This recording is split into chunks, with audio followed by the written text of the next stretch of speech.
My soul waited for the Lord more than they that watch for the morning. I say more than they that watch for the morning. I say more than they that watch for the morning.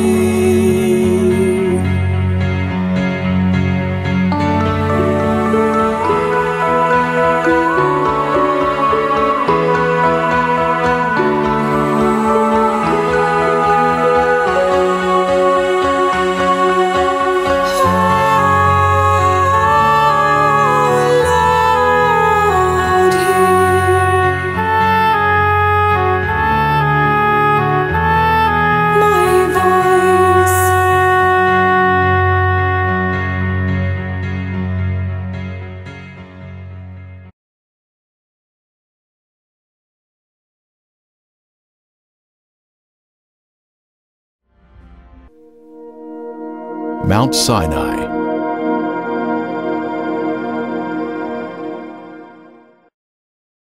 À l'âge de 40 ans, Moïse a tué l'Égyptien et fut forcé de fuir pour sauver sa vie. Exode 2,15 nous dit « Or Pharaon, ayant appris ce fait-là, chercha à faire mourir Moïse. Mais Moïse s'enfuit de devant Pharaon, s'arrêta au pays de Madian et s'assit près d'un puits. » Exode 3,1 nous dit « Or Moïse fut berger du troupeau de Jéthro, son beau-père, prêtre de Madian. Il mena le troupeau derrière le désert et vint à la montagne de Dieu à Horeb. » D'anciennes cartes nous révéleront que le Médian est dans le nord-ouest de l'Arabie saoudite. C'est ici que nous devrions la trouver. Moïse s'occupait des moutons lorsqu'il fit la mystérieuse rencontre d'un buisson ardent, qui ne se consumait pas malgré les flammes. Le Seigneur dit à Moïse en Exode 3,12 « Va, car je serai avec toi, et tu auras ce signe que c'est moi qui t'envoie. C'est que quand tu auras fait sortir mon peuple d'Égypte, vous servirez Dieu près de cette montagne. » Paul, dans le Nouveau Testament, nous dit l'endroit où était le mont Sinaï, en Galates 4,25, qui dit « Car le nom d'Agar veut dire Sinaï, qui est une montagne en Arabie. » Donc, nous avons la preuve que cette montagne doit être en Arabie saoudite et pas en Égypte. Flavius Joséphus nous a dit que le mont Sinaï était la montagne la plus haute de la région du Madian. Ceci est donc notre destination, le réel mont Sinaï en Arabie saoudite. Et son nom aujourd'hui est Jebel el-Lawz.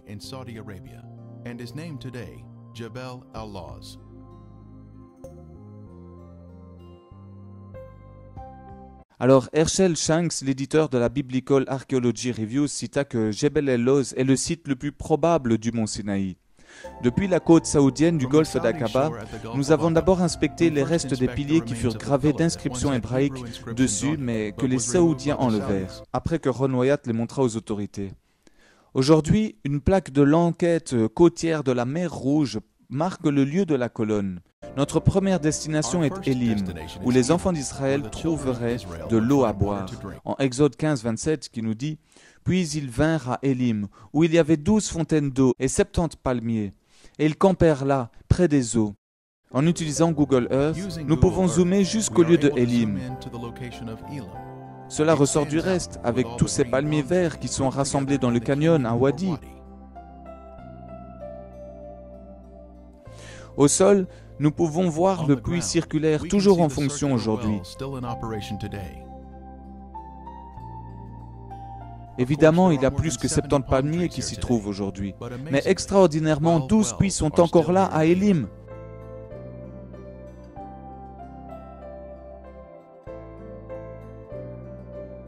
Les enfants d'Israël ont été étendus dans le canyon sur une grande distance, mais ils avaient accès à de l'eau potable dans ces puits.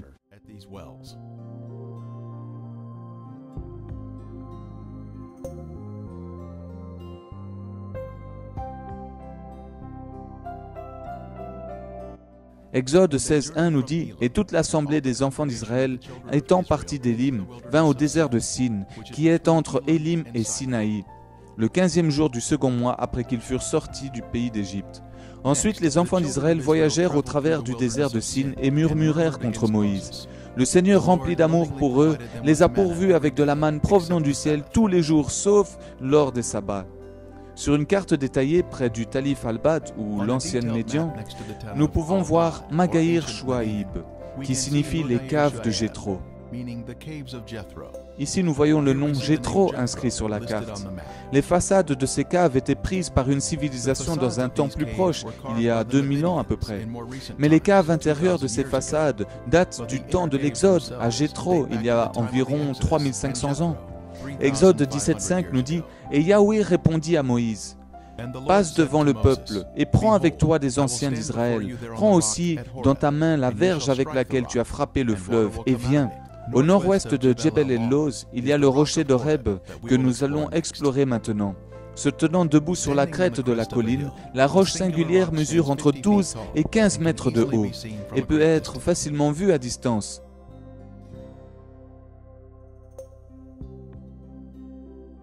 Comme les gens se plaignaient en demandant de l'eau, Dieu entendit leurs gémissements et il commanda à Moïse de frapper le rocher. Ensuite, de l'eau jaillit en abondance du rocher.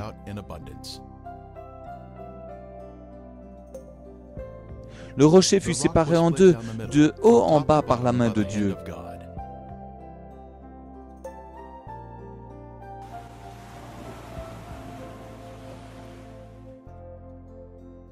De l'érosion peut être aperçue tout autour du rocher, étant donné que des millions de mètres cubes d'eau ont jailli de la roche jusque dans les caves se situant à proximité. Psaume 105, 41 nous dit « Il ouvrit le rocher et les eaux en coulèrent. Elles se répandirent comme un fleuve dans les lieux arides. La fissure est si large qu'on peut marcher entre la séparation des roches. »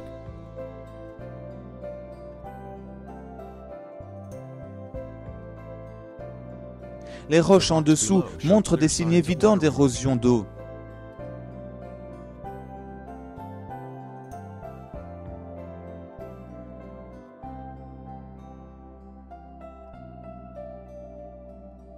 Exode 17,15 nous dit « Et Moïse bâtit un autel et le nomma Yahweh ma bannière. » Ici dans le camp, il y a un large autel carré qui fut assemblé avec des pierres non taillées et fut bâti après la victoire sur les Amalécites. Il y a aussi dans le camp des restes de formations circulaires de pierres utilisées pour la base de leur tente. C'est de la pure preuve de l'occupation prioritaire de ce site.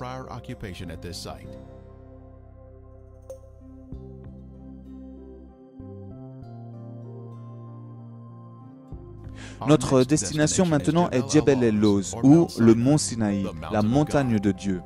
Alors qu'on se ferait notre chemin au travers des montagnes, nous apercevons le pic du mont Sinaï qui fut brûlé par la présence de Dieu.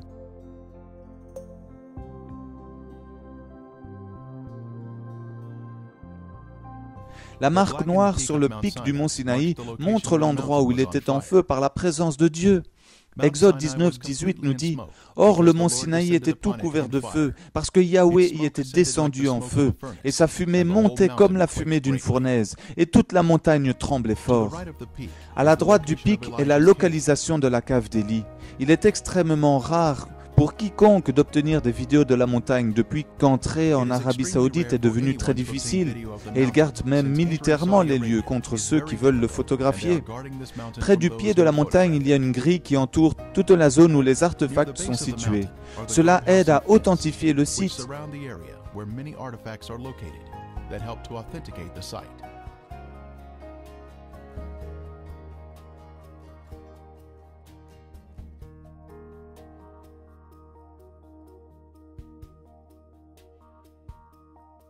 Ce panneau saoudien annonce une alerte de zone archéologique, qu'il est interdit de passer et que ceux qui violent cette règle sont assujettis à des pénalités stipulées dans les règlements des décrets royaux des Antiquités du 23 juin 1392. En utilisant Google Earth, nous pouvons zoomer et apercevoir la maison de garde et la grille qui sont aux côtés du panneau d'avertissement. Dans la zone de campement, on y trouve beaucoup d'inscriptions incluant cette magnifique photo d'une menorah qui est sans nul doute le plus vieux qu'on ait pu trouver.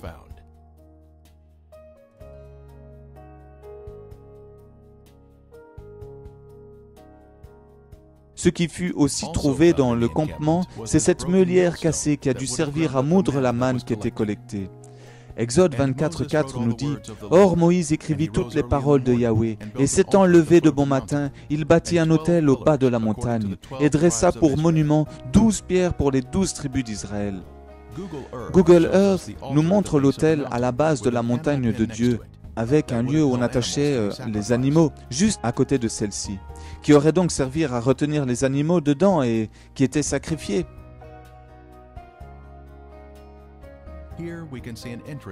Ici, on peut voir une entrée là où on attachait les animaux. Il y a aussi des restes de piliers. Certains sont blancs alors que d'autres ont plus une apparence de granit et sont vraiment larges en diamètre, comme nous pouvons le voir ici. Some pillars are white in color, while others have more of a granite appearance and are very large in diameter, as we can see here.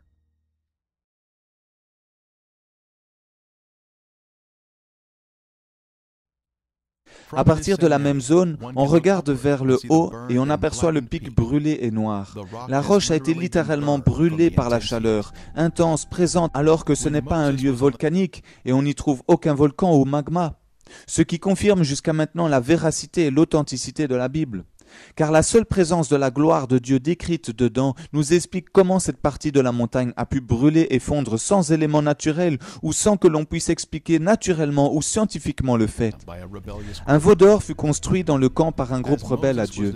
Et alors que Moïse descendait des montagnes, il a vu les gens dansant autour de ce veau d'or. Ici, nous pouvons voir le campement depuis la montagne et la localisation de l'autel érigé pour y poser le veau d'or.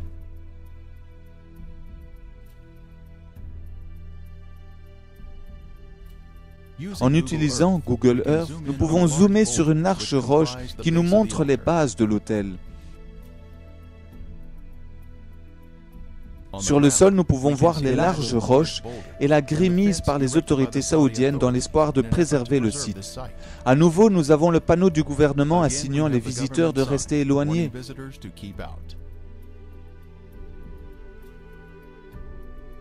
C'est sur le dessus de ces rochers qu'était mis le veau d'or. 11 des 12 tribus d'Israël, excepté donc la tribu des Lévites, dansèrent autour du veau d'or en signe de rébellion contre Dieu.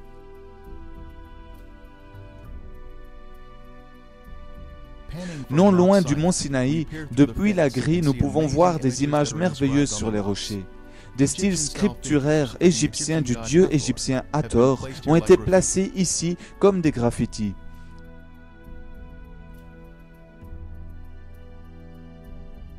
Le taureau était considéré de haute estime en Égypte, de là où les enfants d'Israël venaient de partir. Donc ils ont créé une image qui était naturelle à leur cœur rebelle. Ces images furent inscrites car le veau d'or était placé ici en ce temps-là. Ces inscriptions sont uniques en Arabie Saoudite, s'appuyant sur les archéologues saoudiens qui le disent.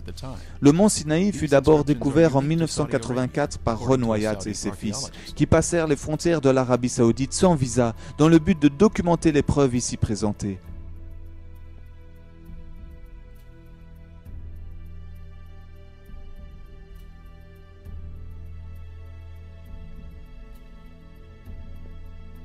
Mount Sinai was first discovered in 1984 by Ron Wyatt and his sons, who walked across the border into Saudi Arabia without a visa in order to Après avoir vu la document the evidence montagne, here.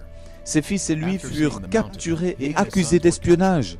Ils ont dû passer 78 jours en prison, attendant leur jugement avant qu'ils ne soient finalement relâchés. Ici, ils étaient interviewés par la chaîne CBS Television.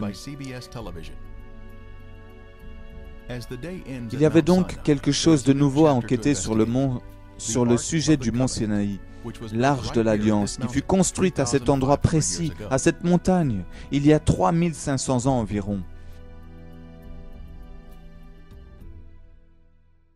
C'est ici que Dieu commanda à Moïse d'amener les enfants d'Israël afin qu'ils puissent adorer tous ensemble en esprit et en vérité. C'était un rendez-vous divin dans lequel l'homme eut une opportunité magnifique de rencontrer son propre Créateur dans le campement où ils demeurèrent.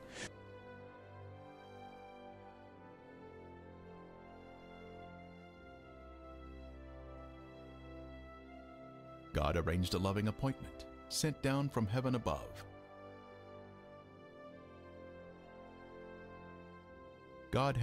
Dieu a arrangé un rendez-vous affectueux envoyé du ciel, et Dieu a inscrit les 10 commandements avec son propre doigt. C'était une loi concernant l'amour, la loi de Dieu, et concernant notre prochain.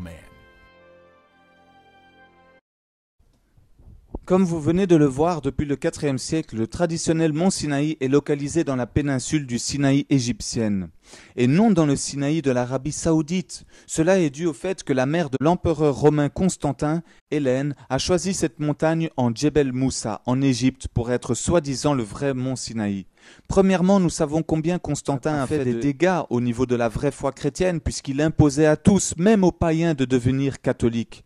Il a donc permis aux non-croyants d'introduire des rituels païens à l'intérieur des églises catholiques et a posé les fondations d'une église qui allait tuer, torturer, voler et emprisonner les innocents chrétiens désireux d'avoir une relation directe et personnelle avec Dieu et Jésus-Christ, au travers d'hérésies, de croisades, de guerres religieuses, d'inquisitions, de ventes d'indulgences et beaucoup d'autres abominations devant Dieu. Donc le lieu supposé qu'ils ont désigné pour être l'endroit où aurait été le vrai mont Sinaï n'a été fondé que sur un rêve de Constantin et par le choix de sa propre mère. Il n'y a donc aucune évidence archéologique de ce fait. Aucune preuve biblique n'a pu être mise en évidence par eux pour appuyer leur thèse. Et pourtant, tout le monde semble avoir accepté aveuglement un empereur tyrannique et la fantaisie illusoire de sa mère. Pour accréditer la fausse révélation de ceux-ci, ce n'est qu'au VIe siècle, donc 200 ans plus tard, que l'empereur Justinien va ordonner de faire construire le monastère Sainte-Catherine au pied de cette montagne qu'ils ont désigné faussement comme étant le mont Sinaï. Verset biblique à l'appui et découverte matérielle et biblique à l'appui. Le vrai mont Sinaï ne se trouve pas en Égypte dans la péninsule du Sinaï, mais en Arabie Saoudite, comme Galates 4, 25 nous le dit si bien, dans le désert du Sinaï. Il faut savoir que les autorités saoudiennes nous cachent cette découverte depuis plus de 30 ans maintenant, car elles ont eu peur qu'un attroupement de juifs vienne s'attrouper dans ce lieu sacré, pour eux et pour les chrétiens. Et ce lieu est aujourd'hui encore intact. Nous avons les photos et les vidéos pour vous le prouver. Il faut reconnaître que le monde s'est trompé quant au soi-disant traditionnel mont Sinaï, car il n'y a aucune preuve, mis à part ce rêve de Constantin, que c'était bien le vrai lieu. Au travers des recherches de l'équipe de Ron Wyatt et de sa famille, nous avons le privilège de vous faire découvrir toute la vérité sur cette merveilleuse histoire biblique du peuple juif qui reçut les 10 commandements et qui rencontra le vrai Dieu unique, Yahweh des armées. Il voyait la gloire de Dieu sur le haut de cette montagne, et Exode chapitre 18 et 19 vous explique en détail ces merveilleux moments. C'est aussi en ce lieu que fut construit l'arche de l'Alliance et que furent élus les Lévites parmi les 12 tribus d'Israël. Et les 12 tribus d'Israël furent mises en place là aussi. Alors je vous bénis au nom de Jésus-Christ, vous qui regardez cette vidéo, et jugez par vous-même, avec toutes les preuves archéologiques, les preuves bibliques, les photos et les vidéos, si le vrai mont Sinaï est en Égypte ou en Arabie Saoudite. Que Dieu soit loué pour l'éternité, pour ces merveilleuses découvertes. Amen. Maintenant que vous avez tout vu, pensez-vous que nous vous avons montré le vrai mont Sinaï ou pensez-vous encore que le vrai mont Sinaï est celui sorti du rêve de Constantin et choisi par sa mère? Pour rappel, nous avons découvert la montagne de Dieu, le mont Sinaï, avec un sol calciné en Arabie Saoudite, avec un sol calciné, brûlé et fondu, alors qu'il n'y a aucune activité volcanique dans cette région. Nous avons découvert au pied de cette montagne l'autel où avait été placé le veau d'or, décrit en Exode chapitre 32. On y retrouve des dessins du veau d'or dessus et des inscriptions égyptiennes et hébraïques. En plus, Ron Wyatt et ses fils ont aussi trouvé des restes des colonnes et de l'autel décrit en Exode 20, 24 et 24.4 pour les sacrifices et les offrandes. Ils y ont trouvé des meulières cassées pour moudre le grain, ce qui confirme que les Juifs recevaient de Dieu de la manne provenant des cieux, qu'ils moulaient avec ces meulières fabriquées par eux-mêmes. Dans cette région, il n'y a d'ailleurs aucune graine qui germe ou qui pousse, ce qui prouve que le récit biblique quant à la manne céleste que Dieu pourvoyait 6 jours sur 7 au peuple juif est bien vrai. Sur ce même lieu, au pied de la montagne, ils ont constaté qu'il y avait eu de l'eau en abondance provenant de la montagne, alors qu'aucune source d'eau n'existe en ce lieu désertique. De plus, la grotte où le prophète Élie s'était abrité et avait entendu Dieu lui parler a aussi été retrouvée sur cette plaine. On retrouve ce passage en 1 Roi 19, 11 et en Galates 1, verset 17. Ce qui est aussi très surprenant, c'est qu'en plein milieu du camp, il y avait le sanctuaire. Et tout juste à cet endroit, il y a un arbre qui est là, alors qu'à aucun autre endroit il n'y a un autre arbre. Tout cela nous prouve que l'histoire biblique de l'exode juif, de la montagne de Dieu et du rocher d'Horeb sont vraies et fiables, car nous avons pu voir que le rocher d'Horeb, lui aussi, a été retrouvé. Nous voyons qu'auprès de ce rocher, de l'eau a coulé provoquant l'érosion des roches en dessous de celui-ci. Mais pas uniquement, nous constatons aussi que l'eau a carrément érodé et séparé la roche immense en 2 parties très distinctes. Et pour finir, ils ont découvert que l'aire de campement en dessous de cette montagne était suffisamment grande pour accueillir les 2 millions de Juifs en Exode. Et ils ont découvert des inscriptions hébraïques sur des roches avec écrit dessus Mizraïm, qui veut dire Égypte, Salomon et Moïse. Comme quoi, à l'époque de Salomon, les Juifs sont venus inscrire ces inscriptions pour authentifier par le roi Salomon que ce site était bien celui qui était décrit dans la Bible. Je tiens à vous signaler qu'il n'y a pas que Ron Wyatt qui est allé voir tout cela. D'autres personnes sont allées après lui pour confirmer que tout était bien vrai et n'ont pu que constater que c'était le site authentique du Mont Sinaï. Vous pouvez trouver leurs vidéos sur YouTube aussi, vous pouvez faire la recherche. Donc voilà, je vous ai fait un récapitulatif de toutes les preuves matérielles, bibliques et archéologiques qui ont été retrouvées sur place en Arabie Saoudite, en comparaison avec le soi-disant site en Égypte, dans lequel nous n'avons aucune preuve de quelque sorte que ce soit pour prouver que c'était bien le vrai Mont Sinaï.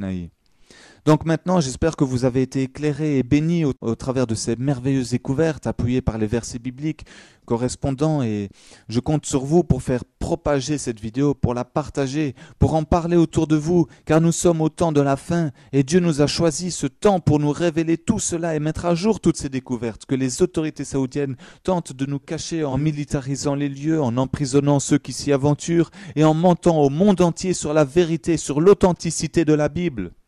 Bien sûr qu'ils ont intérêt à faire cela pour défendre leur religion, car s'ils en venaient à dire la vérité sur tout cela, l'islam tomberait et n'aurait plus aucune crédibilité, ainsi que toutes les autres croyances en dehors de la Torah et de la Bible, qui relatent toutes ces histoires du peuple juif. Dieu est merveilleux, Dieu est si grand, dans le nom de Jésus-Christ. Qui aurait pu croire que 3500 ans plus tard, Dieu aurait permis qu'on ait une trace matérielle de son passage sur le mont Sinaï et tout autour, et qu'on ait encore autant d'évidences et de preuves de tout cela? Il n'y a que notre Dieu unique, Yahweh, et non pas Allah ou un autre faux Dieu qui ait pu faire cela. Je crois en un seul Dieu, un seul Seigneur, un seul Sauveur, c'est-à-dire Yahweh Yehoshua HaMashiach, c'est-à-dire Yahweh Jésus-Christ. Que toute la gloire et tout l'honneur lui soient rendus pour l'éternité et d'éternité en éternité. Soyez bénis. Et si ce n'est pas encore fait, je vous invite à regarder les autres vidéos qui prouvent que la Bible est vraie, fiable et authentique, et qui commencent par preuve 1, preuve 2, preuve 3 sur ma chaîne YouTube. D'ailleurs, abonnez-vous gratuitement sur ma chaîne YouTube dieu-jésus.com et visitez mon site www.dieu-jésus.com. Si vous voulez nous aider, nous soutenir, nous évangélisons via YouTube, comme vous le voyez, et via Internet, via mon site Internet, mais nous distribuons aussi des flyers avec messages bibliques. Nous faisons des colis alimentaires pour les sans-abri et les familles en difficulté, et nous avons besoin de financement pour ce faire. Mais si vous n'avez pas envie de nous soutenir avec de l'argent, soutenez-nous avec vos prières, je vous en prie. Nous avons tant besoin de vos prières, et même nous avons besoin plus de vos prières que de l'argent. Dieu merci pour tous les cœurs qui seront touchés, exhortés, fortifiés et encouragés par nos prêches et nos enseignements. Rendez-vous devant Dieu au nom de Jésus-Christ. Amen.